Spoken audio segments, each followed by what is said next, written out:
Hello, BookTube. It's time for another shelf tour. I kind of blitzed on them in the last couple days, but I'll be slowing down a little bit from now on. This is shelf tour 9, but it's poetry shelf 10. That's not in the strictest of order there, because this is of the bookshelves that are hidden in behind the other bookshelves. The top shelf, there's about half of it that I haven't got to yet. It's a little too high for me to reach where everything is at the moment. And I've already done 2 of the shelves. The John Clare poetry. Well, it's more than 2 shelves, but I've done the John Clare poetry and the Charles Algernon Swinburne.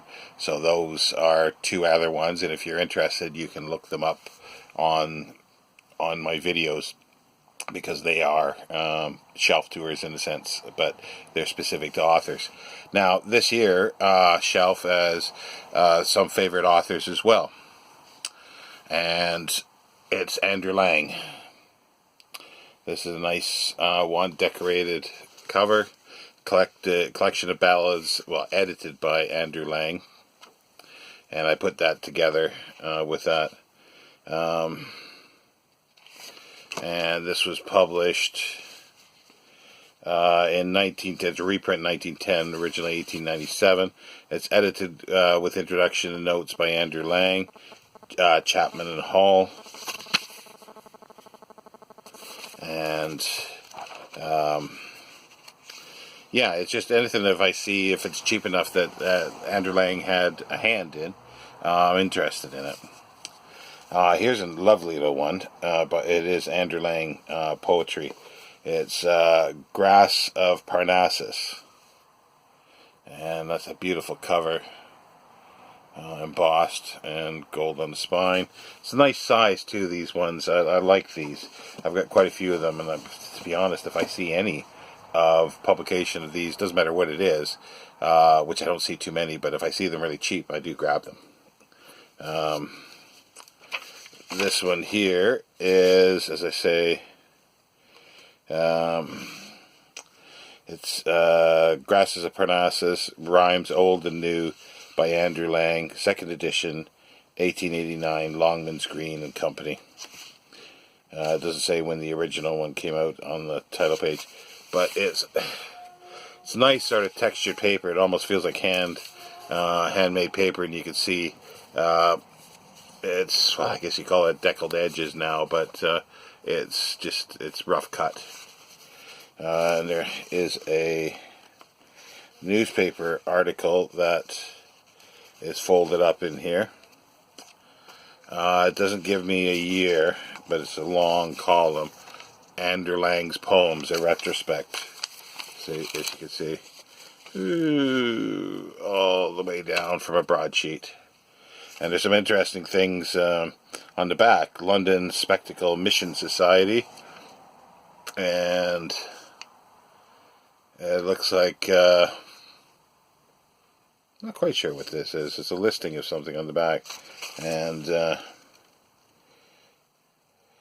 permanent sources of revenue. Oh, yeah. So, but anyway, it's always nice to have stuff like this in a book, but even so, that's what it does to the book. So this is sort of a long-term project for me, is to get things like this in a little plastic, inert plastic sleeve and stick it back in. It's kind of late for it, but I'll still wind up doing it anyway and keep it with the book. Has a nice inscription in here. I know it says from Marigold, July 6, 1889, but I think it's Safarina. It's hard to tell. I don't know if you can see that. But a little description there.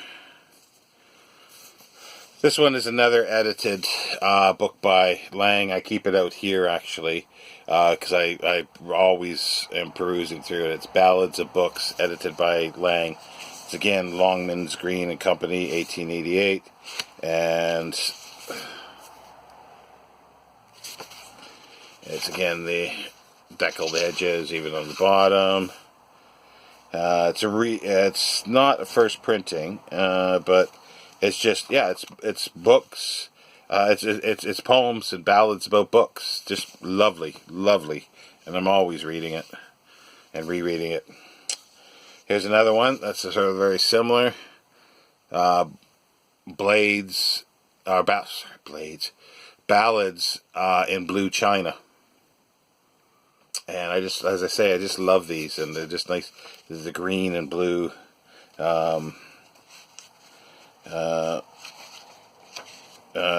Buckrams. This one has an ex libris of James Maitland Anderson. Can't remember if I actually ever looked him up, but it's a really nice book plate. Again, that's another long-term project, is to follow all of this stuff up. It's got a nice title page. It says 20. Yeah, it's 32 ballads in blue china, 1907, Longmans Green and Company. And I like the blue tinge to the ink for the title page. And again, it's just this beautiful paper. It's just feels so nice to the to touch it. You know, it's just, it feels so great, and great poems as well. Ban and Aryan Ban, A Rally of Fugitive Rhymes by Andrew Lang. It's a little bigger book, but it's similar on the size of those other ones. Yeah, Rally of Fugitive Rhymes by Andrew Lang, 1894, London, Longmans Green and Company. Nice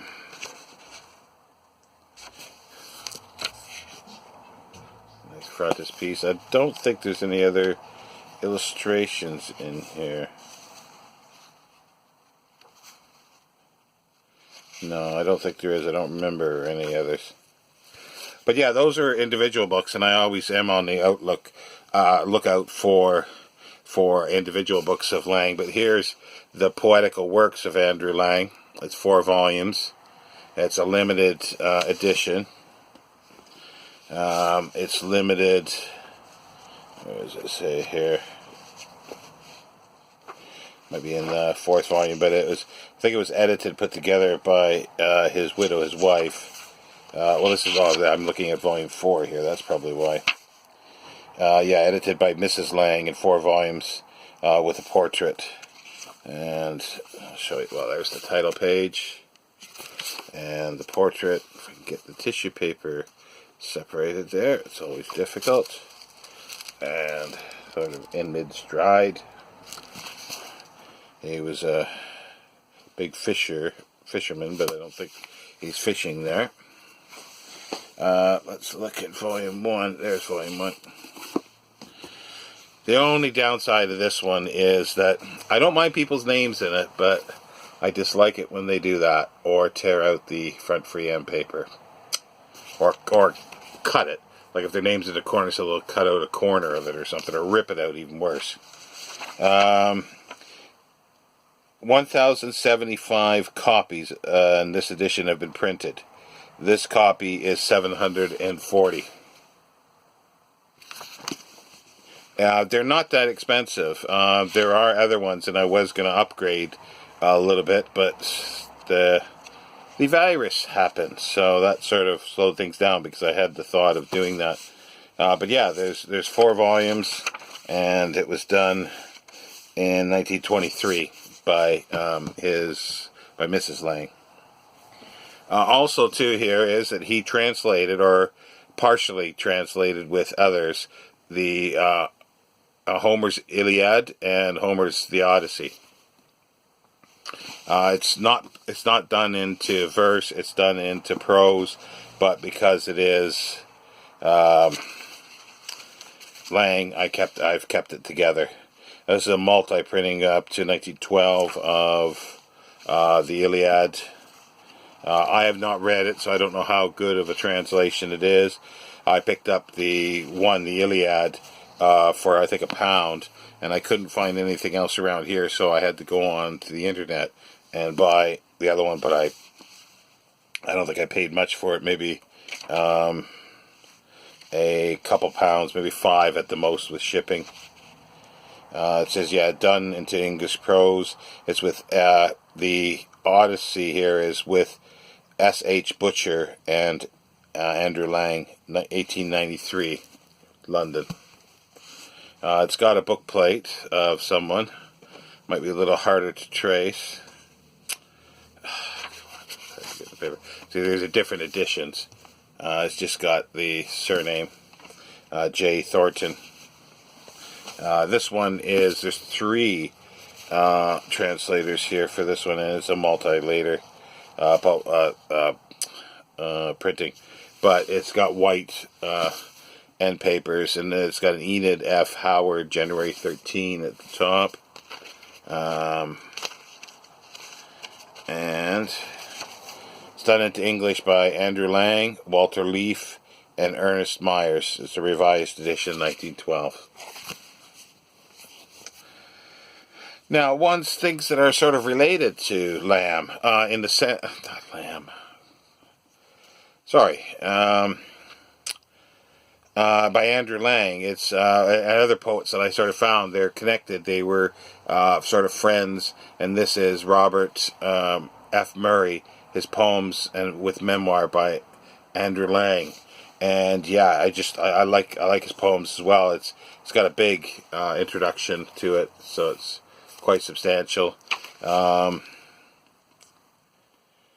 This is to Margaret. See, this is something I'm going to have to look at, because it says to Margaret Murray from her father, Christmas 1894. Now, is that Robert F. Murray, the father, giving it to his daughter? It's kind of an odd Christmas present. Here, dear. Here's my poetry book. Happy Christmas. But you never know. But I suspect he was dead by the time this memoir was written. But again, it's just it could be a relation, but it's worth looking into. As I say, I have not read the memoir. I've concentrated on the poems. And there's stuff like Winter at St. Andrews. Try to get the title page here up. Yeah, it's a author of The Scarlet Gown, Robert F. Murray, his poems with a memoir by Andrew Lang, Longman's Green and Company, 1894. So it's a little bit of research, and here's another one. This is a Scarlet Gown that it was mentioning, and it was from the library of D. something Waterston.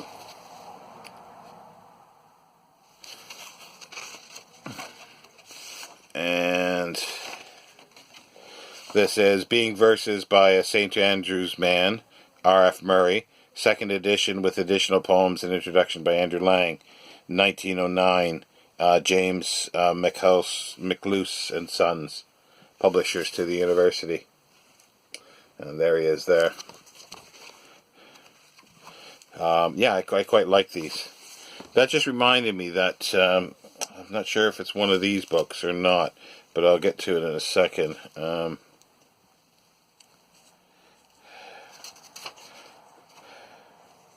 See, I think somebody might have excised the front freehand paper out of this, tore it out because it's got the half title, but it's really hard to tell.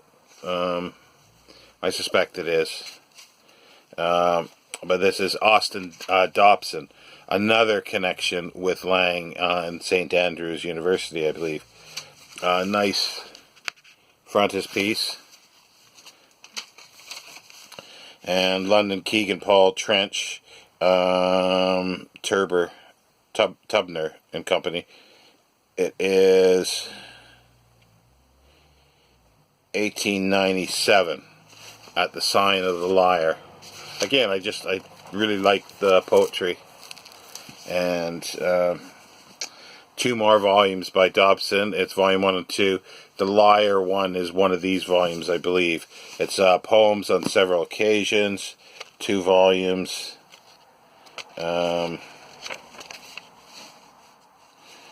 This is volume the 2nd. I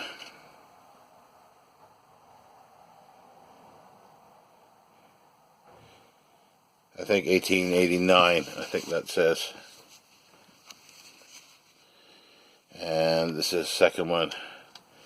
And there's a Glasgow bookseller, T. Richardson. Let's see if I can see that sticker. It's a big sticker, usually not that big for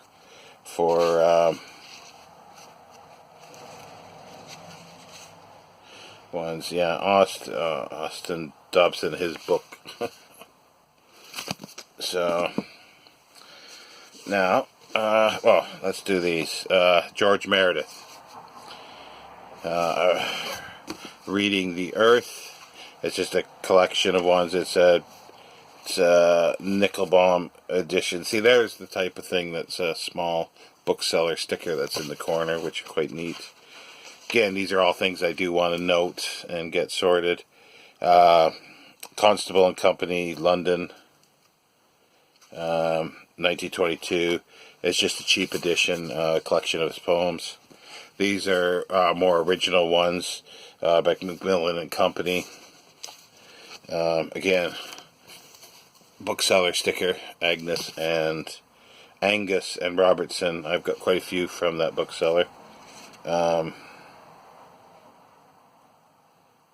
It says Sydney, so I think it could be Sydney, Australia. I don't know. Again, these are things that I want to look into just out of something to do. Poems and Lyrics of the Joy of Earth. That's the same one, I guess, as that. Macmillan, 1883. And they're fun poems. This one is A Reading of Earth, another one. It's called, by George Meredith, 1888. Ballads and Poems of Tragic Life, 1887.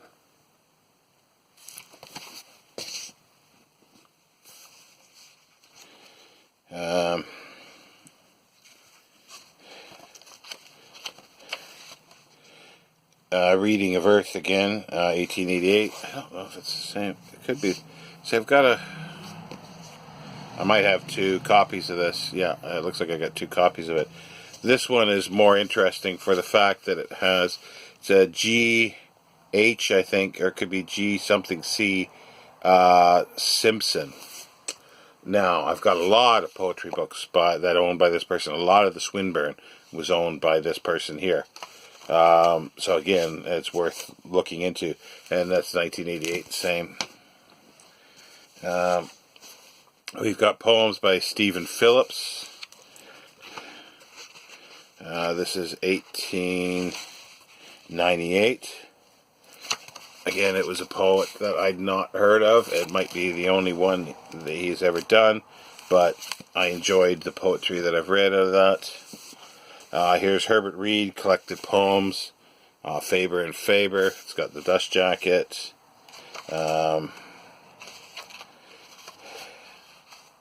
It's author's poem of 1914-1934, which is now out of print. Mr. Reed has revised this collection and has included those poems written since, which compose the volume entitled The World Within a War. Faber and Faber, as I say. This reprinted new edition is 1953, I think it is there. And this is A Man from Snowy River and Other Verses by A. B. Patterson, Angus and Robertson. See, this could be the bookseller as well, which was a publisher possibly. It's got a bookseller blind stamp in here from Woodlark Street, Ligmore. T. McCarran, Booksellers and Stationery. This is the Angus and Robertson Limited, London, Macmillan and Company, 1908, 42nd thousandth, It's like, yeah, The Man from Snowy River and Other Verses by A.B. Patterson, the banjo, and a preface by Rolf Boulderwood. And there he is there. And the title page with a little drawing on it. I'm not sure. I haven't looked too much into that. There was a film called A Man from Snowy River. I don't know if there's any connection to any of that, but it's intriguing that there could be a connection. This is Edmund W. Goss, 1879, New Poems. And yeah, it's just I do like him as a poet. And here's a slim little book of poems of Wilfred Owen. It was something that I was carrying around in my jacket pocket for a while, 1963, Chattel and Windus, with a memoir and notes by Edmund Blunden. So there you have it. There is bookshelf 10 of poetry, and tomorrow we'll do bookshelf 11. And I will see you later, book 2. Thank you. Bye.